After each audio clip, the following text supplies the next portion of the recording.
Hey fellas, it's 265 Chevy here with this one big old ass house. Just want to give y'all an update. And you can see that the place is in a mess. So hot. Okay, well, let's start off. Well, we built a wall. We closed the back wall in. And still needs to be weatherboard, but I just put some plywood on the outside just to cover it in. But we did that so we could run the gas pipe.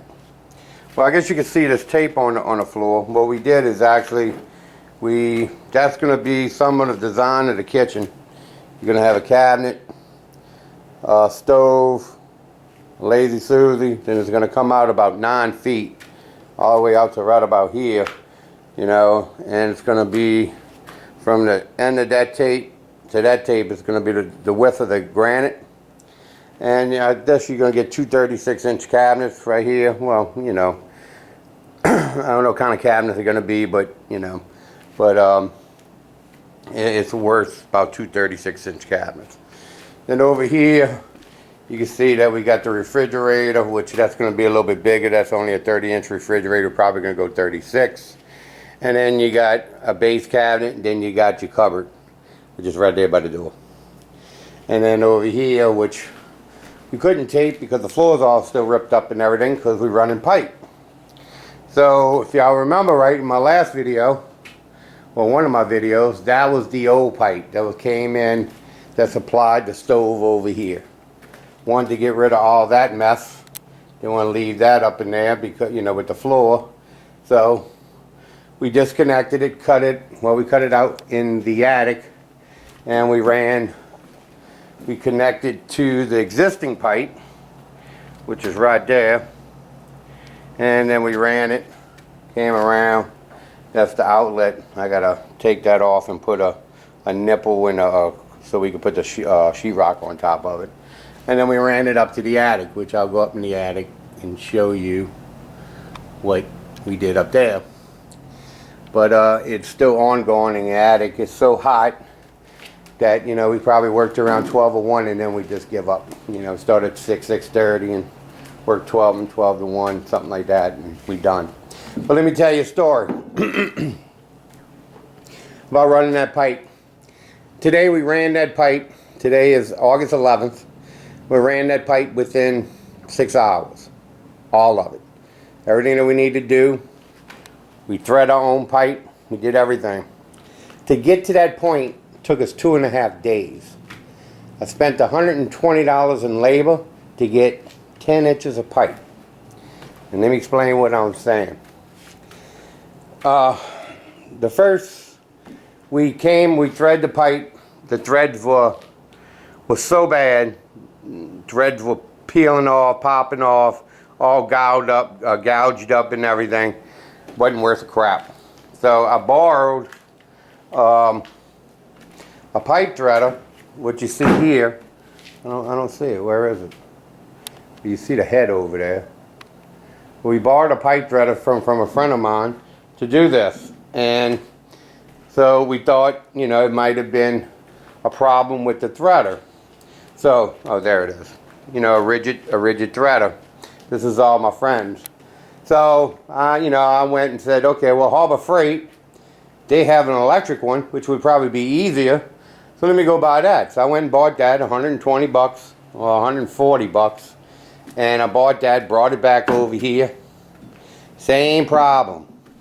Gouging up the threads, messing it up. I said, man, just, you know, still thinking that it's it's either the people using the equipment or the equipment itself.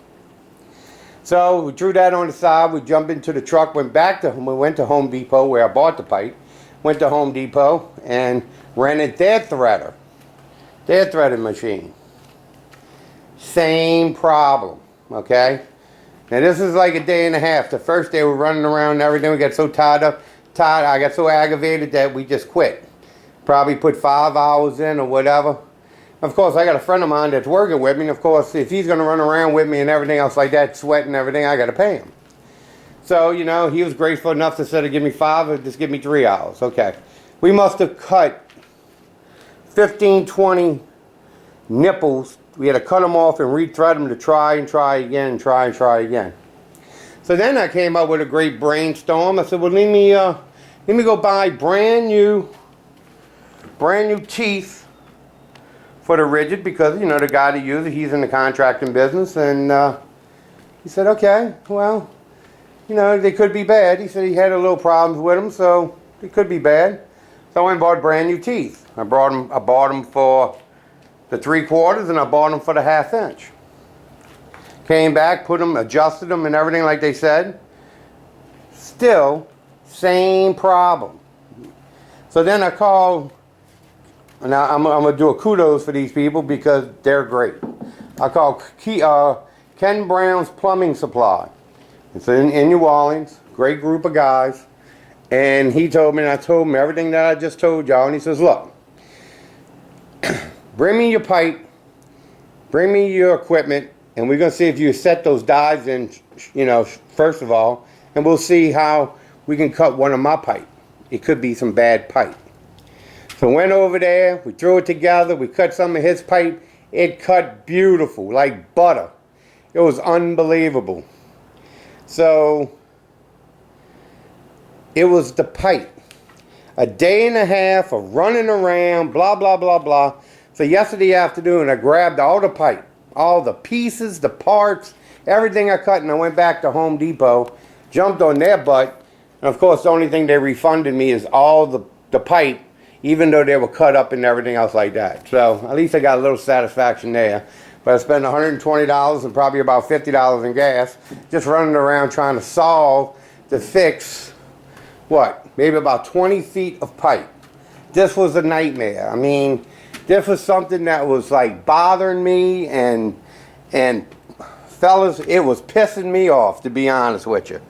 Yeah, but, you know, at one point I was like, you know, maybe I need to call a professional. Maybe I need to call somebody, you know, a plumber that does this every day. But I decided, no, I'm not going to do that. I'm just keep on fighting through it. I'm smarter than that. I mean, you know, it is what it is. It's threading pipe and screwing it together. That's all it is. So let me show you that. This is it. I'm going to bring you upstairs. All the wiring in the back upstairs, all the back of the house is done. That is done. Let me close the door so the cat don't, you know, go up in the room and go on the floorboard, which is, there's Pressy. Now all she's been doing, fellas, is laying around. I mean, y'all know about her. She has the, you know, she has the tumor or whatever, and they wanted to charge me $1,400 just to do a thing. She's getting skinny. I mean, she's eating still, and you know, she's in pretty good spirits, and she's not hurting or nothing, and you know, she's just laying around. No, but good cat, good Saints cat. That's what I call her. She's my Saints cat. You know, because her colors. You know, and football season's right around the corner, so I told her she's got to stay around for at least one more year. Can't have a season without the Saints cat. Been having it for 15 years. But throw y'all up here. Throw a little light on if y'all could see. The attic is totally messed up. But anyway, so we ran the pipe up. And we ran it up to there. We connected to the existing pipe that we put in when we put in the laundry room. So we put a valve in. And this is all existing pipe. Now when we get over here, you see that pipe coming down and hitting the floor and coming around like that to the water heater. And coming over here. And we're going to change all that. We're going to make this a little bit more neat. So, probably going to come down from here, connect to this pipe right here. And then we're going to come over. Instead of going all the way down to the floor, we're going to come over. Then we're going to go down by the water heater. You know, take all this pipe off the floor. But you can see all the holes in the floor. Everywhere. New wires, all ran. ran wires back there, all down, you know, ran wires over here, all going down, all drilled through the the wood and going down. And then we got it all going, feed it all right here to the pipe, going down the pipe into the box. It's all up and working. The only wire that hasn't been replaced in the back part of the house is this wire going in the attic. This wire right here. But all this is going to be replaced later in October, November, whenever, when it's cool, because it's so hot up here that I'm not really going to do anything in the attic that I want to do. But I'm going to totally redo the attic. I'm going to put that floor, I'm going to get it insulated with foam, and then you know, put some more shelving and build a bench, workbench and everything up here. It's going to be a nice workable area for me, like during the winter or whatever, or I got some small painting projects or wood projects, I can do them right up here. I'm going to close in the hot water heater, so it's its own little room. Probably replace the hot water heater eventually, and it needs a pan. It ain't gonna need a pan, so it needs to be in a pan. That's not the way they did it. This is what the floors are gonna look like when I'm done. So I just really want to give y'all an update. I mean, everything's a mess. We was living without gas for 4 days.